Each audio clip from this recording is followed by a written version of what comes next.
Урматтуу эл журт, урматтуу журналисттер, мени бүгүн кайрадан камакка алышты. Мен булардын камагынан коркпойм деп дайым айтып келатам. Коркпойм. Кемпир абадты коргоп аткандардын бардыгын камап атышат. Биз кечээ күнү Кемпир абадты коргоо комитетин түзгөнбүз. Биз бардыгыбыз Кемпир абадты коргошубуз керек. Ал биздин ата бабаларыбыздан калган жер. Биз ал жерди эч кимге бербешибиз керек. Кимде ким Кемпир абадты берет, алар кыргыз элинин саткынчылары жана чыккынчылары болот. Бардыгыңар Кемпир абадты коргогула. Бул биздин намысыбыз жана келечегибиз. Бүгүн эртең менен Равшан Жээнбековди кармап кетишкен экен. Азыр эле ГУТдан медицинский обследование өткөзгөн алып кетишти. 48 саатка жабылды деп айтты. 48 саатка. Мен айтарым бул эми туура эмес иш. Равшан Жээнбеков ошону менен 3-чү жолу камакка алынып атат. Равшан Жээнбеков коркуп калчу саясатчы эмес. Мындан деле коркпойт. Мындан деле бир аны коркутуп алууга таянак чыкпайт. Бул аябай туура эмес иш болуп атат. Бүгүн Равшан Жээнбековдун үйүндө тинтүү жүргүзүлгөн экен.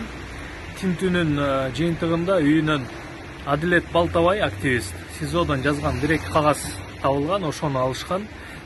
Ошондой эле Кой Таш окуяларынан кийин Атамбаевдин үйүнүн коросунда гильзалар табылган. Аны Кой Таш иши боюнча далил катары көрсөтөм деп жүргөн. Ошол гильзалар, колдонулган октордун гильзалары табылып, ошону алып кетишкен. Анан келинчегинин ноутбугун алган. Баягы фейк маалыматтар чыгып атат.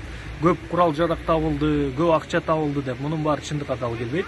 Анан тинтүүдөн кийин бул жака келип, ГУДга келип, сурак кылышты Равшан Жээнбековду. Сурактын жыйынтыгы менен Кылмыш кодексинин 278 беренеси, башкача айтканда массалык башаламандыктарды уюштуруу беренеси боюнча айып угузуп, шектөө угузуп, 2 сутка камашты.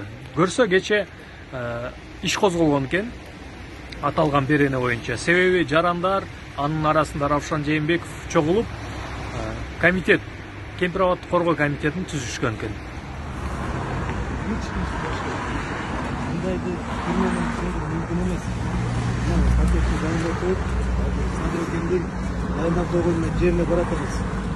Кемпир абад кыргыздыкы, Кемпир абад кыргыздыкы калыш керек.